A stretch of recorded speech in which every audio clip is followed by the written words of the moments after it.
నువ్వు అడిగిన 2 question answer నేను చెప్తానా. నువ్వు స్టూడెంట్స్ గురించి, విద్యార్థుల గురించి, జాబ్ మేళ నువ్వు చెప్పినావు కదా, జాబ్స్ గురించి 12వ తారీఖు సికింద్రాబాద్లో 12వ తారీఖు 7th నుంచి 12th వరకు చదువుకున్న విద్యార్థులకి, నిరుద్యోగులకి గవర్నమెంట్ జాబ్ మేళా అని చెప్పి తెలంగాణ గవర్నమెంట్ రేవంత్ రెడ్డి గారు అప్లైకి ఆప్షన్ ఇచ్చారు.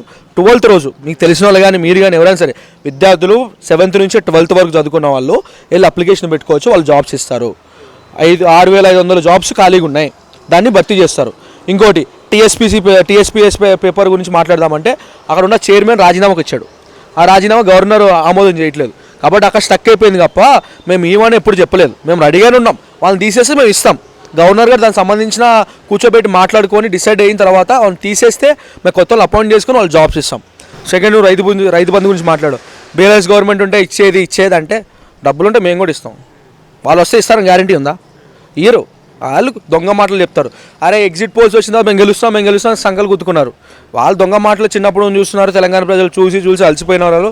కాబట్టి ఏం లేదు, రైతు బంధు కూడా డబ్బులు చూసుకొని ఖచ్చితంగా ఇప్పుడు ఇచ్చిన అప్లికేషన్లో వాళ్ళు ఎంతమంది రైతులు ఉన్నారు ధరణి పోర్టల్ ఆపేసినాం. ఎందుకంటే దళాలకి మీకు నార్మల్ చూడాలంటే మల్లారెడ్డికి కొన్ని కోట్లు వస్తాయి కాబట్టి అలాంటి దళాలకు పోకూడదని చెప్పి నిరుపేదలకి రైతు బంధు ఇవ్వాలి కాబట్టి వాళ్ళందరూ అప్లికేషన్ తీసుకొని చెక్ చేసుకొని వచ్చే నెల లోపు ఖచ్చితంగా వాళ్ళకి రైతు బంధు పడుతుంది. అయితే కరెంటు కష్టాలు కూడా స్టార్ట్ అయినా అన్నట్టు మాట్లాడుతున్నారు.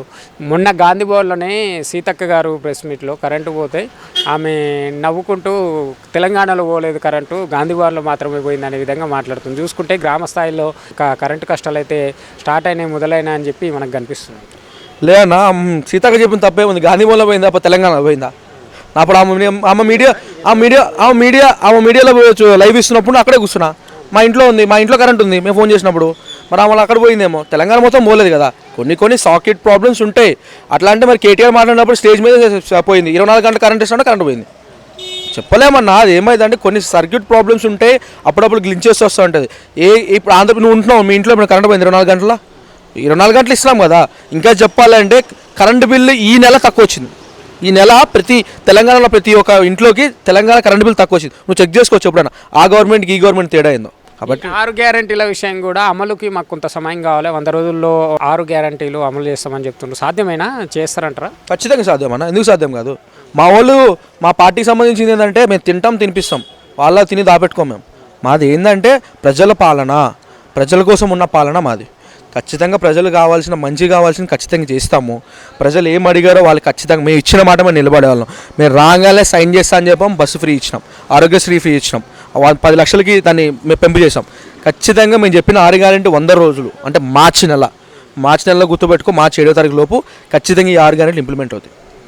ఇప్పుడు ఆటోల పరిస్థితి ఏంది? పాపం వాళ్ళు ఆటోని నమ్ముకొని ఉదయం నుంచి రాత్రి వరకు ఆటో నుంచి జీవనం గడిపిస్తున్న వాళ్ళు ఎంతోమంది ఇప్పుడు ఇంకా రోడ్లపైకి వచ్చి నిరసనలు తెలియజేస్తుండ్రు. మహిళలు కూడా ఆ బస్సుల వల్ల చాలామంది ఉచితంగా ఉన్నది, కొందరైతే కొట్టుకునే పరిస్థితులు కూడా కనిపించినాయి. కొంతమంది ఏమో సగం రేట్ అన్న పెట్టింటే బాగుంటుందేమో అనే రకంగా మాట్లాడుతున్నారు. అన్న హామీ ఇచ్చినప్పుడు ఓట్లేసింది ఇదే ప్రజలు. మేము దీన్ని తెచ్చిన తర్వాత సగం రేట్లకి ఇస్తామని చెప్తే మళ్ళీ గవర్నమెంట్ ఆపోజిషన్ ఉన్న పార్టీ మా మీద ఎక్కుతుంది, ప్రజల మీద వ్యతిరేకం వస్తుంది. మేము ఇచ్చిన మాట మేము నిలబడ్డాం. ఖచ్చితంగా ఇప్పుడు ఆటోల గురించి మేము అనుకోలేదు జరుగుతుందామని, ఇట్లా అదొక ప్లాన్లో ఉండే కానీ ఇంత ఇద్దరు మేము అనుకోలేదు. ఖచ్చితంగా ఆటోల గురించి కూడా ఆలోచిస్తున్నాము. వాళ్ళకి ఆల్రెడీ వాళ్ళు సాటిస్ఫై చేయడానికి వాళ్ళ బీమా సంబంధించింది, వాళ్ళకి సంబంధించి ప్రతి ఒక్కటి ఇచ్చినాము. వాళ్ళకి కావాల్సిన నిరుద్యోగి బుద్ధి కానీ జాబ్ కానీ ఖచ్చితంగా చూసి మేము 100% దానికి సంబంధించి చేసి పెడతాం. నెక్స్ట్ మళ్ళీ పార్లమెంట్ ఎలక్షన్స్ కూడా రాబోతున్నాయి కదా, ఎట్లా ఉండబోతుంది? కాంగ్రెస్ కానీ బీఆర్ఎస్ బీజేపీ గట్టి పోటీ ఉండొచ్చు అనుకుంటున్నా, ఎట్లా ఉండబోతుంది? బీఆర్ఎస్ కొట్టేస్తే ఇంకా వాళ్ళు చెప్పుకున్నట్టు వాళ్ళే కొట్టుకోవాలి ప్రజల్ని. ఎందుకంటే స్టేట్లో లేదు, సెంట్రల్ లేదు. ఆ పార్టీకి ఓట్లు వేసి ఎంపీలు ఢిల్లీకి పంపిస్తే వాళ్ళు పీకేది కూడా ఏమి ఉండదు. దీని తెలంగాణ కోసం కొట్లాడిన వాళ్ళు, పార్టీ తెలంగాణ పేరే తీసేసిన వాళ్ళు, బీఆర్ఎస్ని పెట్టుకున్న వాళ్ళు ఢిల్లీకి పంపించేసిన ఢిల్లీలో ఏం చేస్తారు? నేషనల్ పార్టీ దేశక నేత అని తిరిగినాడు కదా. ఏమైంది మరి? స్టేట్కి ఏమైంది? నువ్వు తెచ్చుకుని తెలంగాణలో ఏమైంది? నువ్వు అంటావా నేను తెచ్చుకున్న తెలంగాణ, నువ్వు తెలంగాణలో ఏమైంది? ఖచ్చితంగా కాంగ్రెస్ ఈసారి ఆల్రెడీ 12 సీట్ల మీద ఫోకస్ చేసి పెట్టుకున్నాము. ఉమ్మడి ఖమ్మం కానీ, కరీంనగర్ కానీ, హైదరాబాద్ కానీ ఖచ్చితంగా 12 సీట్లు అయితే రెడీగా పెట్టుకున్నాము. 12 సీట్లు ఖచ్చితంగా గెలవాలని. ఇంకా ఆలోచిస్తే సోనియా గాంధీ గారు ఇక్కడ నుంచి పోటీ చేయాలని ప్రపోజల్ కూడా ఇచ్చినాము. 100% ఎంపీ ఎలక్షన్స్లో కూడా ప్రజలు మేము ఇచ్చిన మాట మేము నిలబడ్డాం. ప్రజలు కూడా మాకు ఓట్లు వేస్తారని నమ్మకం. రాహుల్ గాంధీ గారు మళ్ళీ జోడో యాత్ర ప్రారంభిస్తున్నారు, దాని ఎట్లా?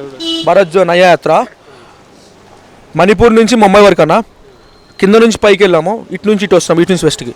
ఏంటంటే నార్మల్గా ఏంటంటే ప్రజల కోసం ఆయన మా కేసీ వేణుగోపాల్ కూడా మళ్ళీ చెప్తున్నారు, ఇది రాజకీయానికి సంబంధించింది కాదు.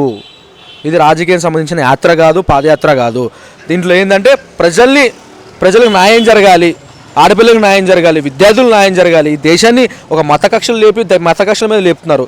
కాబట్టి ఈ దేశాన్ని కాపాడాలని చెప్పి ఆయన ప్రజల్లో కలిసి ప్రజల బాధలు విని దాన్ని మాట్లాడాలని చెప్పి నడుస్తున్నాడు. ఇది రాజకీయం సంబంధించింది కాదు. ఖచ్చితంగా దీని ఎఫెక్ట్ కూడా ప్రజల్లో ఉంటుంది. కాబట్టి మత కులం ఉన్న వాళ్ళు ఆలోచిస్తున్నాడు. ఈ టైంలో ఉన్న విద్యార్థులు ఖచ్చితంగా పార్టీ మీద ఒకసారి ఫోకస్ వచ్చింది. ఖచ్చితంగా రాహుల్ గాంధీ ఒక మంచి లీడర్ అయిపోయాడు. ఒకప్పుడు రాహుల్ గాంధీ ఎట్లా చూసేవాళ్ళు, ఇప్పుడు రాహుల్ గాంధీతో మాట్లాడాలంటే మీడియాకి కానీ ఆపోజిషన్ పార్లమెంట్ కూడా భయం వేస్తుంది. కాబట్టి ఖచ్చితంగా ఈసారి ఎఫెక్ట్ అయితే ఖచ్చితంగా ఉంటుంది.